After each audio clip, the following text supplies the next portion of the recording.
Lumumba. And I have my guests via Zoom. We're going to be talking to them right about now, my brother, my sister. There is an album that has been made. Oh my God, it's called the Koti Le Mala Bolingo. That's Resistance in Love. And this is in the Congolese language of Lingala. Today, my brother, my sister, we're going to be paying a lot of tribute to Assata Shakur. And of course, we'll also be paying some big tribute to the great Patrice Lumumba. In this edition, I will be talking to my guest, O.B. Eguna Jr. He's the External Relations Officer.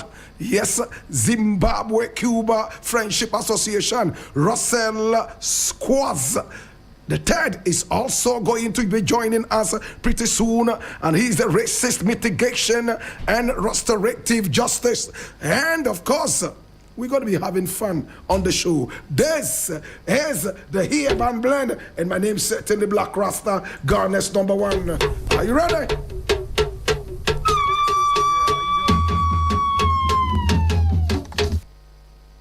So, my brother, good afternoon to you. I know it's early in America. Yeah. How are you doing? Yeah. Good morning, my brother. How are you? I'm doing very much okay, and thank you so much for accepting to join us. Man, it's an honor to be on with you. Oh my God, have mercy. Oh my God, have mercy. I am so excited about this project of yours that is happening, and it is supposed to be a tribute to Assata Shakur. Is that correct? It is it's a tribute to Assata Shakur, the aunt of Tupac Shakur, and Pauline Lumumba, the wife of Patrice Lumumba. That's what it's for, and it's a springboard to call for the African diaspora to increase its support for the 4,000 Cuban doctors on the African continent.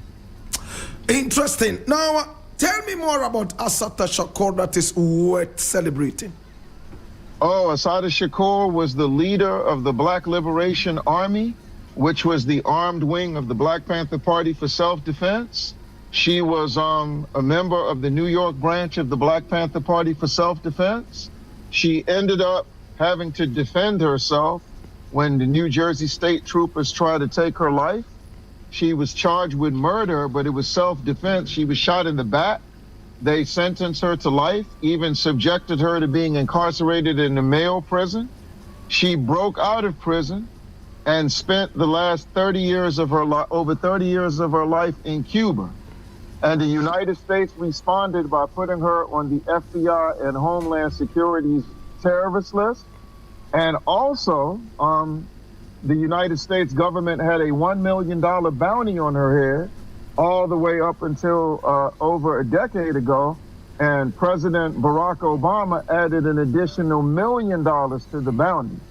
So this music project started a few years ago with a defense campaign, an Assata Shakur Cuba defense campaign, where we had 3 objectives in mind. Number 1, to get our great sister off the terrorist list, because she's not a terrorist, she's a freedom fighter par excellence. To get the bounty off her head, which President Obama raised from $1 million to $2 million, and to get Cuba off the United States State Department's list of nations that they accuse of state-sponsored terrorism. So that's how we started. Then last year, we had we decided we would do a health project, and we would begin to focus on the 4,000 doctors in Africa that Cuba has, where they first started sending medical assistance to Africa in Algeria in 1962. And then when Assata Shakur passed in September of last year, her family invited us, they kept us abreast of a tribute that took place on May 30th. She transitioned in Cuba, so she died in liberated territory. And then we felt that this was the perfect time to go ahead and have an album in her honor. And as I don't know if you had the opportunity to hear it, Brother Rasta. For real, we have punk rock on there by Africans. We have reggae music, of course. We have R&B. We have hip hop. We have spoken word poetry, and we even have opera. So it's there are 30 songs. It's a double album. Interesting. So Assata Shakur is worthy of being honored. She's the mother of urban guerrilla warfare.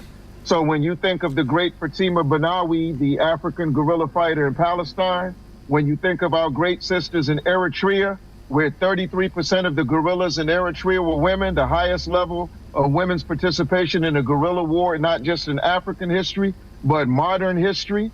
When you think of the great women guerrilla fighters like Capitola Tasca and Teodora Gomez in Angola, you think of Terai Ropa Nungo in Zimbabwe, Assata Shakur, do you think of the Maroons in Jamaica?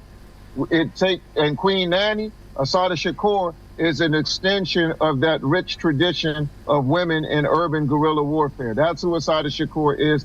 That's why she should be honored. And right next to her, Pauline Lumumba is overlooked by her fantastic husband. But if you read Congo, My Country, his autobiography, he talks about how she was there every step of the way. And she's best known because the letter that Patrice Lumumba wrote when he was in captivity, it was to her, which people read many years later. And immediately after his assassination, she marched 100 women bare-breasted through the streets of Kinshasa with men behind them with their hands in shame, and they marched in the United Nations, which confirmed the assertion of Osagyefo Dr. Kwame Nkrumah that it wasn't just the CIA involved in Lumumba's assassination, it wasn't just the Belgians and the French, but it was the United Nations as well.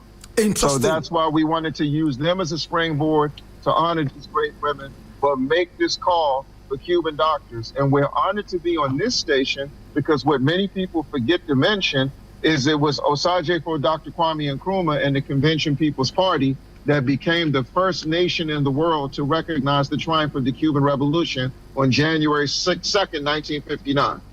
So we're home. Interesting. And Russell Schultz is here too. Yes, good. We'll be speaking with him pretty soon. Now, in 1977, Assata Shakur was convicted of the first-degree murder of New Jersey State Trooper Wetner Forrester. Tell me about this. So, one of the most interesting things about that incident on the New Jersey Turnpike is that there were 3 people involved at that moment. Assata was one of them. She asserts in her book that she was shot in the back. She had her hands up and she was shot in the back, but also Sundiata Acoli was there. And this event, we have to put in context specifically in knowing that these are freedom fighters, really excellent freedom fighters, bar none, in the States. They are part of a cell. They are doing guerrilla warfare, and they just happen to get stopped by a police officer. And that is when, you know, shots rang out. And very similar in my case, Assata tells about, in my dad's case, Assata tells about that incident of being shot by police officers, state troopers specifically, on the Jersey Turnpike. But what happens also is because they are guerrillas, they actually never really tell who did what specifically. You know, who did the shooting of the police officer and who shot them. She says she was shot by the police officer. She knows that. She knows she was shot in the back with her back turned, you know, but the police officer was shot also. And obviously that was an Assata because she was being shot at that time. But our elders and comrades haven't released that specific information about who specifically shot the cop. And that is something that needs to be said and recognized. Also, like I said, in my dad's case, 5 people did life for the murder of a police officer because they wouldn't say who actually murdered the police officer. So they gave them all life. You know, and this is very similar with Assata's case and this whole thing around police lives being more valuable than a civilian life. And so it's okay if you take a civilian's life, But if a cop is killed in the States, they will go on forever until you die, and sometimes after you die, still wanting retribution. Interesting. I hope that helped in the answer. Interesting. Thank you so much for that. Now, you are actually celebrating these two beautiful women. How is that related, Russell, to this Cuban doctors issue? Tell me that. So the intersection with the Cuban doctors are many, but the ones that stand out are the fact that these Cuban doctors are trained in some of the techniques and use some cures and medicines that aren't even used in other parts of the world. That should be said, basically because of sanctions and things like this, and because of the United States basically downplaying the work of Cuba in general across the board, but definitely downplaying the work of these institutions, these medical institutions that consistently have turned out high quality doctors and have offered that service, not just to America, but globally, to Africans, to South Americans. You can go to Cuba and learn how to become a doctor, not at the prices that you would pay at Yale or Harvard or anything like that, but become as good or better a doctor than those doctors. But Cuba has also sent out medicines, sent doctors here to the United States for COVID. Folks refused them. The United States refused them. The United States put pressure on Caribbean nations, other nations on the continent, diaspora Africans, to not accept the Cuban doctors, to send the Cuban doctors back home. And that is unheard of to me. And the fact that some countries did what the United States did, what Trump told them to do, is just unheard of and unacceptable in an African standpoint, that comrades would send you doctors, and then the oppressor would tell you, don't take the doctors, and you would listen to the oppressor. And so these are the intersections with the doctors. Not only that, Cuba trains doctors, Cuba outsources doctors, Cuba sends these doctors globally to countries to provide service. And so that's unheard of. No other country does this at the level that Cuba does it. You'll have these other orgs, Doctors Without Borders and all, nothing compared to the work of the Cuban doctors coming out of Cuba. Right. Thank you so much for that. Now, Obi, tell me, what do you know about Assata Shakur that we don't know about? Everything that Russell and I have reinforced, but the fact that she spent over 30 years in Cuba, and we felt that it was very important to connect her legal situation to the current situation that Cuba faced. And one of the best attributes of Black Panther tradition is Cuban solidarity. But not only that, the fact that the Panthers' free healthcare clinic program basically set the backdrop for the United States to have community clinics today. So the fact that we focused on medicine, and since we know that, as in the words of Comandante Fidel Castro, he says that the Cuban doctors are their greatest army, greater than the guerrillas that fought in the Sierra Maestra Mountains, greater than the Cuban guerrillas that fought side by side with us in Angola, greater than the Cuban guerrillas that Che Guevara brought to the Congo after Lumumba was assassinated, ready to take down Lumumba and bring the Congolese national movement back to power. So the fact that they equated the doctors with that, and the fact that in Africa we saw what they did in Liberia, Guinea, and Sierra Leone when they confronted the Ebola pandemic 12 years ago. We remember when the Global Fund established the HIV/AIDS Millennial Fund, and Cuba said they didn't have money because of the blockade imposed on them, but they would send a brigade of HIV/AIDS specialists that would remain in Africa until HIV/AIDS was eradicated. We know they sent 57 brigades to 40 nations during the corona pandemic. So and as a matter of fact, I wrote a children's play about their doctors called Cuba's Greatest Army 14 years ago. So this is something that we've always wanted to promote. And you're right there in Ghana now. The largest highway is named after George Bush because he's a born-again humanitarian, and he claims that his foundation has tested more African women for breast and cervical cancer.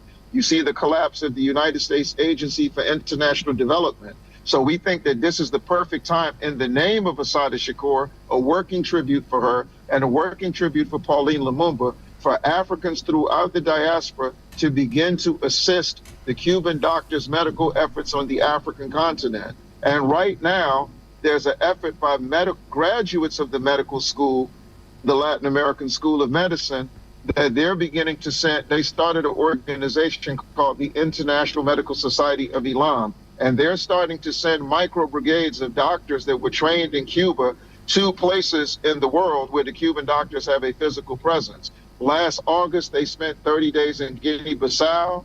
Right now, they're planning a trip to Mozambique, and they plan to eventually touch down in Burkina Faso and Grenada before the end of this year.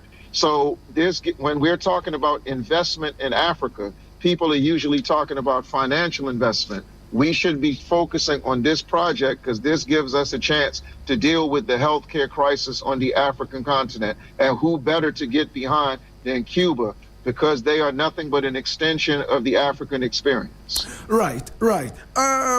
How important are these Cuban doctors to Africa? And how about the statement that African nations actually broke ties with Cuban doctors? That's the thing that's been powerful. As 7 nations in the Western Hemisphere broke ties, not one African nation budged. And that is because of the friendship associations that Cuba has. I myself, I'm the external relations officer of the Zimbabwe-Cuba Friendship Association. So just all humanity, as a matter of fact, Brother Rasta, between 1986 and 1996, 3,000 Zimbabwean teachers were trained in Cuba at the Isle of Youth. And they are the reason that today Zimbabwe has a 97% literacy rate. The first Secretary General of our organization, now with the ancestors, was the Comrade Pasternak. He was the first one to go through that program. So when you see what they're doing, and they're also important because of the brain drain. Because when they show up at these African nations, they go to the medical schools the first day, and they say, how many of you are going to remain in your countries regardless of political hardships, economic hardships, or social hardships? Wow. And those students that raise their hands, they say, we are the ones we're going to train. So in addition to treating the sick in the villages of Ghana, the villages of Nigeria, the villages of Sierra Leone, the villages of Madagascar, they're training the future doctors of Africa. And look at it from this context. This is a nation that is on the verge of finding a cure for Alzheimer's disease. This is a nation that has the most advanced program for autism in the world. This is a nation that is on the verge of finding a cure for cancer.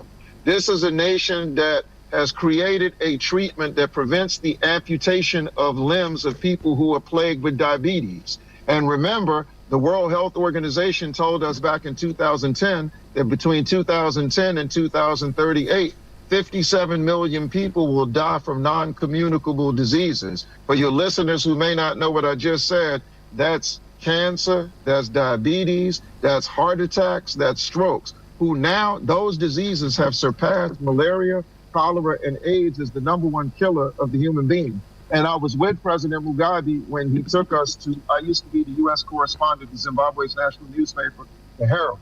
And we went to a meeting with all the African heads of state and the WHO, and they felt compelled to warn Africa first because they claimed that we have the most compromised health infrastructure. So this is very important to give those Cuban doctors our unconditional support. And that's what this project is aimed at doing. Right. Now, what is it about Cuban doctors and Cuba actually with medicine, despite all the sanctions against Cuba from America and all that? Cuba is doing so well with medicine. What is it specifically about Cuba and medicine? Well, it's because they take a preventative approach to medicine, where they don't wait for illness to plague a society, plague a community. And it has a lot to do with before the revolution, they had the lowest doctor per capita rate of any country in Latin America. So when the revolution triumphed, they focused on two things, literacy and health. And they made that the foundation of their revolution. So they had a literacy campaign that an African named Claudio Benitez led, and he was assassinated by the CIA. And as we remember, Che Guevara was not just a guerrilla fighter, a freedom fighter, he was a doctor. So he was just like Augustino Ito in Angola. He was just like Samuel Paranato in Zimbabwe. Doctors who don't only heal the sick, or nurses like Samora Marshall. We don't just liberate the oppressed, it's African culture to heal the sick. And Cuba considers themselves an extension of Africa, so that's why they approach healthcare with compassion, decency, and integrity. Interesting. I just see that you have come out of your car and you're taking a walk, and yeah, I mean, I can see you're very busy. I mean, talk to me about this album that you have released. What do you expect to achieve from that? First and foremost, let me first ask though, how did you get all these artists together? Who funded it? How much did it cost you to put together this album for the project? That's an excellent question. Excellent question. That's an excellent question. And go ahead, Russell, to knock it up. Yeah, on the strength of Obi, his contacts, his networks, his international acclaim, his father's writings, my father's writings, the work that we've done in our communities. Like, people actually know us for doing the work, not from talking about it. So I have contacts, he has contacts. We both are musicians. I come from a hip hop background. Obi is classically trained. I played trumpet when I was a kid. Obi played the horn when he was a kid. You know, so we know music intimately. We're very passionate about music. 20 years ago, I put out one of the first and only multimedia magazines that ever existed, called Blue. It came with a DVD, a CD. So if you couldn't read it, you could listen to it. If you couldn't listen to it, you could watch it. So that DVD was like this DVD. It had everything on it, and it was conscious. It was always about some issue in the streets. You know, we talked about the women's issues. We talked about Vieques. We talked about Palestine. We talked about, police brutality. All of these issues would be in a magazine. And every other month, there would be the women's issue. There'd be the Palestinian issue. There'd be the Puerto Rican issue. There'd be the African issue. There'd be all of these issues. And so from these came the Erykah Badu's, the Black Thoughts, the M1s and Dead Presidents. All of the conscious artists were coming out around that time, and I was reaching out to them. And so I have a history of producing this type of music, world music, music that is global, that covers all of the genres. And so people, when they saw this, they were like, oh, is this Blue? I was like, no, this is not Blue, but it's very similar in its packaging. And I was always saying to artists that my father's been incarcerated for 30, 40, 50 years. Can you help me get him out? Will you do a show? Will you do a PSA? Will you do a shout out? Will you just say free all of our political prisoners? And that's how we ended up with these relationships, to be able to come to artists, but also to say to them, hey, I'll do work for you. I'll do political education for you. I'll do work around trying to unionize the artists, trying to get artists better contracts, trying to get artists better work, trying to create this platform, letting them know, hey, you have a movement platform over here that you can sell all your music to. As soon as you come out with something conscious, give it to me. I'll give it to the conscious community. They'll buy it from you. And a lot of artists didn't know this. So the artists politically educated us about music, and we politically educated them about the movement, about serving their people, about community, about Patrice Lumumba, about his wife, about all kinds of things. And so it's an exchange happening. Right. There's a political education exchange happening. Beautiful. Now, Russell, I realize that you mentioned your father twice so far. Tell me about your father. What happened to him? Why was he locked up? So my father is Russell Maroon Shokes. and he was a Black Panther and a BLA general, a Black Liberation Army general. And his story is in his book, I Am Maroon, but he also wrote a book called Maroon the Implacable, which talks about his ideologies and his writings. But I Am Maroon is actually his autobiography. You know, reads like Asada or like a movie, people say, because he's escaping from prison multiple times. You know, he's shooting with cops. He's robbing banks.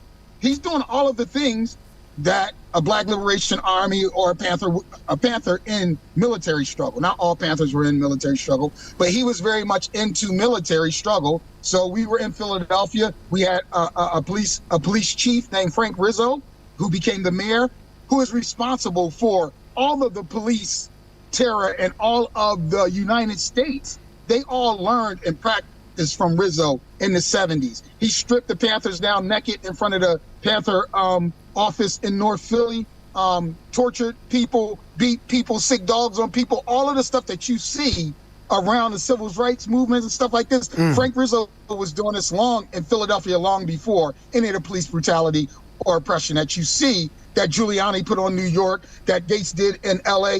Rizzo was doing this and taking his cops to train in Israel back in the early 70s. So yes, this is what it's about. Wow. And I just wanted to add real quickly, Brother Rasta. My father is the co-founder of the Black Panther Party in London. And if my name sounded familiar to you, you read it in the message, The Spectre of Black Power by Osagyefo Dr. Kwame Nkrumah. Right. My father, the Osagyefo mentioned my father and Michael X in that book. And the pamphlet that he wrote, Message to the Black People of Britain, that comes from a request from my father when my father went to see him in Guinea. Wow. My father spent 2 weeks with him in Guinea, and Panaf Books published my father's essay called The Murder of Nigeria, which was the first revolutionary condemnation of the Igbo Biafran War. And before that, my father was the first African author to have his material read on BBC. And his first book in 1964, Wind versus Polygamy, was Britain's submission to the Festac Festival, as this year is the 60th anniversary of that in Dakar, Senegal. So my father and Kwame Ture of the 60s generation and the Black Power generation had the direct links to Osagyefo Dr. Kwame Nkrumah. That's another reason why it's an honor to be on Ghanaian radio today for the very first time. Oh my God. I mean, you both are not new to Pan-Africanism at all. I mean, even before BEPT, you had that running in your veins. Wow. Yes. All right, so let's get back to the album. How did you fund it? Did you pay money for it, or did you just have it pro bono? Solidarity, solidarity, solidarity, solidarity, as Brother Russell said. Remember, Rasta, how we met you. 6 years ago, we did that virtual concert called Africa Thanks Cuba, and thank you for that powerful performance that you did. And we had artists from 7 African nations, 9 Caribbean nations, and 17 United States cities. So that was, and then before that, the way I know Brother Russell is through the internationally acclaimed hip-hop group Dead Prez. One of their members, M1, for between 2012 and 2014, we produced 3 albums of music called The Battle Cry for Cuba and Zimbabwe, which ended up with over 100 songs and artists all over the world calling for the lifting of the blockade on Cuba and the lifting of United States, European Union sanctions on Zimbabwe. And remember, I'm connected to you through Joseph Nazayo, the president of the Zimbabwe Music Association, who brought you to Zimbabwe. Right. So we've been connected for a long time. Yes. And even before that, we wrote a children's play about Cuba, because one of the things when it comes to Cuba, because of its proximity to the United States, U.S. imperialism has also used culture. We are products of the crack cocaine era, when the United States put crack cocaine in our community to overthrow the Sandinistas in Nicaragua, following the dictum of John F. Kennedy, who said Cuba's not only dangerous because of their revolutionary socialist nature, but they will inspire other nations to follow their example. So when Allende tried it in Chile, they disposed of him. And 10 years later, when Maurice Bishop and the New Jewel movement did it in Grenada for 4 years, they invaded Grenada and assassinated him. When Nicaragua did the same thing, they introduced crack into our community, biological warfare on our people, so they could generate more capital to carry out an all-out war, commonly referred to as the Iran-Contra hearings. But the movie Scarface, which many people which many hip-hop artists emulate, that is a movie to discredit the Cuban Revolution. People don't remember this. And at the beginning of the movie, Fidel Castro is talking about the Mario boat lift. And Al Pacino's character, Tony Montana, who became like a Robin Hood figure in our community, but people don't know the original intent of the movie. The movie Godfather 2, Hyman Roth is really Meyer Lansky, who prior to the revolution in Cuba, the casinos and the whorehouses and the heroin houses were controlled by the mafia in the United States. And the revolution takes over and turns all those whorehouses and all those dope spots into schools and hospitals. So, and even before that, Brother Rasta and listeners, the first 7 presidents of the United States tried to annex Cuba. So Cuba could be like Puerto Rico, occupied. Cuba could be like the Virgin Islands, occupied. Cuba could be like Palestine, occupied. But our ancestors organized 300 rebellions. And the Honorable Marcus Mosiah Garvey and the UNIA had 40 branches in Cuba. So African resistance in Cuba goes way back, way before Fidel Castro and Che Guevara. It goes back to our ancestors who were kidnapped from Africa and were dropped there to cut sugarcane from sunup to sundown, like we did in Haiti, like we did in the Dominican Republic, which was just like us picking cotton in the United States of America, and tobacco from sunup to sundown. Thank you so much for that. Now, what do you want to achieve with this album? Are you going to be able to raise money to support the Cuban doctors? Are you going to be able to take the name of Assata Shakur from the terrorist list in America? What really do you want to achieve with this? A multitude of things. Yes, we want to create not just a fund, but we want the National Medical Association, who you probably heard on the album, the president, Roger Mitchell.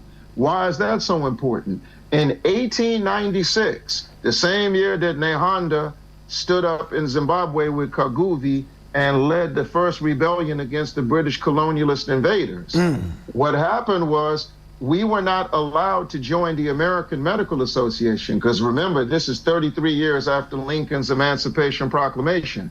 So our ancestors, in the spirit of self-determination, said, the hell with it, excuse my language, we'll establish our own organization. So to have their support on this project is very important. And they have offered everywhere that the International Medical Society send medical students or graduates to help the Cuban doctors in Africa, they're going to send people too. We have many churches that have doctors in them and nurses in them. We want them to begin to. This is 3FM. This is 3FM. This is 3FM. This is 3FM.